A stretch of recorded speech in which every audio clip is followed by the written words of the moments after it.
This week at NASA.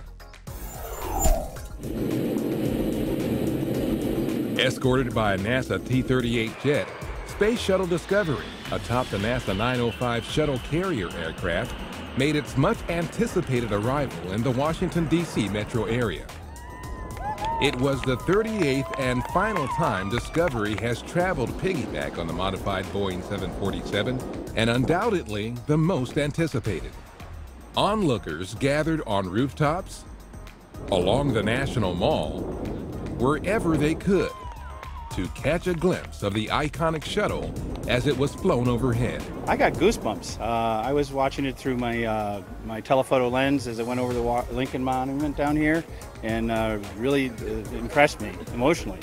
What a defining moment this is for us, because it's the end of an incredible space program. There's so much the shuttle program has done, and I wanted to make sure that my kids had that personal appreciation of it. After a series of flyovers, the SCA and the most prolific space shuttle in history made a picture-perfect landing at Dulles International Airport in advance of its induction into the Smithsonian and display at the Udvar-Hazy Center in Northern Virginia. To those who say our best days of space exploration are behind us, I simply must disagree.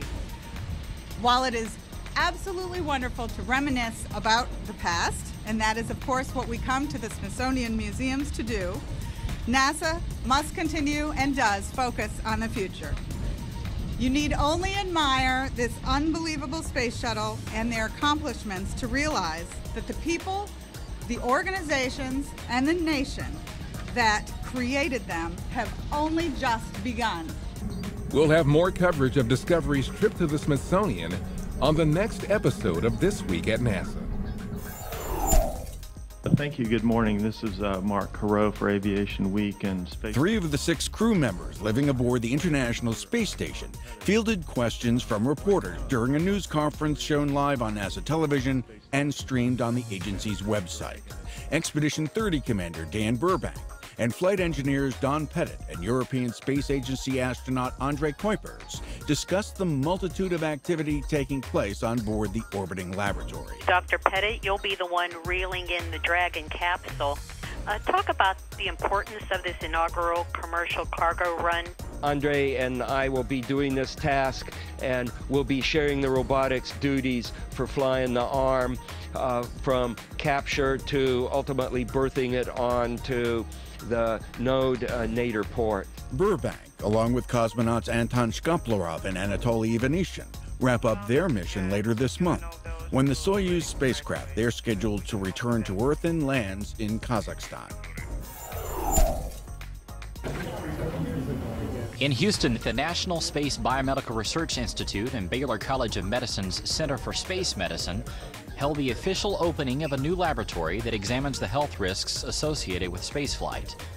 The new facility, open with support from NASA, brings together scientists from the government, private companies, and universities, and it allows them to work together to solve the mysteries of the human body and how it reacts to space.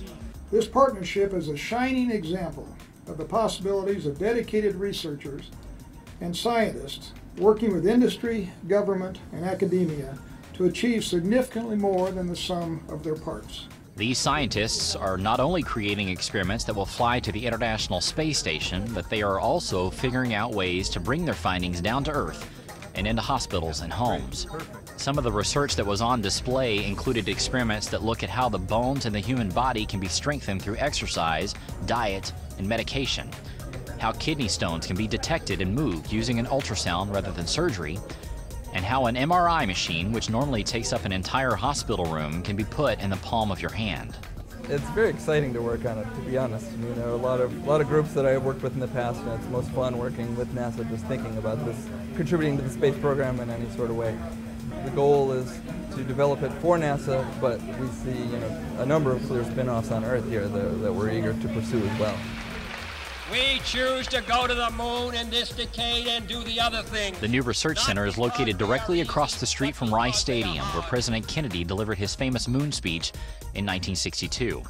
On hand for the opening were leadership from Rice University, Baylor College of Medicine, the City of Houston, and U.S. Senator Kay Bailey Hutchinson.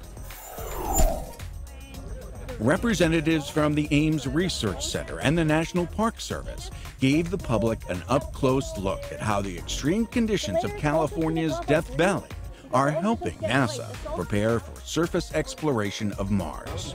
The first ever Mars and the Mojave Festival featured geology and mini rover demonstrations, a scale model of the Mars Science Laboratory's Curiosity rover, and guided tours of areas whose topography and characteristics make them ideal research sites for equipment testing and evaluation in a Mars-like environment. Among these sites is Badwater Basin, the lowest point in the continental United States, where specially adapted microbial life can be found under salt and mineral deposits. Mars Hill, which mimics the boulder-strewn Martian surface first seen up close by NASA's Viking landers, and Ubehebe Crater, where scientists can plan crater exploration for missions like MSL. He traveled more than 65 million miles around the planet while living aboard the International Space Station for 161 days, but a new journey has led astronaut T.J. Creamer to the Marshall Space Flight Center. The former Expedition 2223 flight engineer and NASA science officer is now learning what things are like from the ground up, literally. Creamer has been training since last September to become a payload operations director in NASA's Payload Operations Center at Marshall. He's the first astronaut certified to lead the team that coordinates real-time science operations between the crews on orbit, the Johnson Space Center, and international partners around the world. I thought perhaps with my interests and Marshall's focus that it might be a nice marriage to bring that operational experience here, share my living on board, as well as to be able to be the liaison and help both in the payload management as well as the liaison communications between Houston and Huntsville. The NASA DIME competition in microgravity is underway at the Glenn Research Center in Cleveland, Ohio. This year, 4 student teams were selected to develop an experiment for a NASA drop in the control room of the 2.2-second drop tower. The 79-foot tower gets its name because when an experiment is dropped into it, the package experiences weightlessness or microgravity for 2.2 seconds. Researchers from around the world use this tower to study the effects of microgravity on physical phenomena, such as combustion and fluid dynamics, and to develop new technology for future space missions. Dropping in a microgravity environment, or DIME, is a national competition for high school students in the 9th through 12th grades and open to student teams from all 50 states. Working with NASA's engineers and scientists is amazing. I mean, it is a bit intimidating because these are our heroes. Like, this is what we want to do. These are who we want to be when we're older. DIME is part of NASA's education program. The program allows the agency to continue its work around the country to inspire, engage, and educate the next generation of engineers and scientists.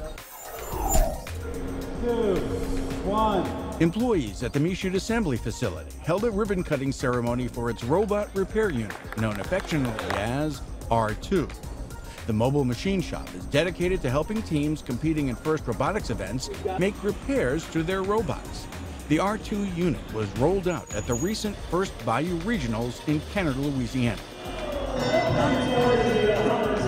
Assisted by adult mentors, FIRST robotics teams of high school students design and build a robot to compete in a specific challenge. NASA partners with FIRST to promote STEM-based careers with the agency.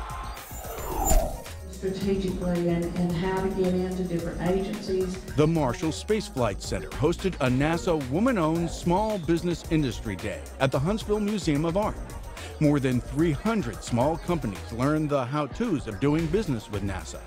Their representatives also got to pitch their capabilities to Marshall prime contractors and small business specialists. Even though NASA was one of the only 3 agencies, federal government agencies, that achieved our small business goal, we were unable to achieve our goal in 3 areas, which were the women-owned small business, hub-zone small business, and service-disabled veteran small businesses.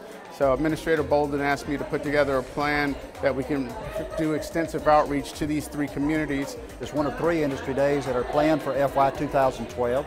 This will create some really good networking opportunities, and we hope that this will pay off for many of our women-owned small businesses who are in attendance today. 40 years ago, on April 16, 1972, Apollo 16 launched from the Kennedy Space Center. Crewed by Commander John Young, Lunar Module Pilot Charlie Duke, and Command Module Pilot Ken Mattingly. It was the 10th manned mission in the Apollo space program, the next to last to land on the moon, and the first to land in the lunar highlands. With Mattingly making observations from orbit, Young and Duke spent about 71 hours on the lunar surface. Wow, what a place. What a view, isn't it, John? It's absolutely unreal. The pair conducted 3 moonwalks and, most notably, drove the Lunar Roving Vehicle, the LRV, a total of about 16 miles. The pair collected about 211 pounds of lunar samples that returned with them 11 days later, when the Apollo 16 capsule splashed down safely in the South Pacific.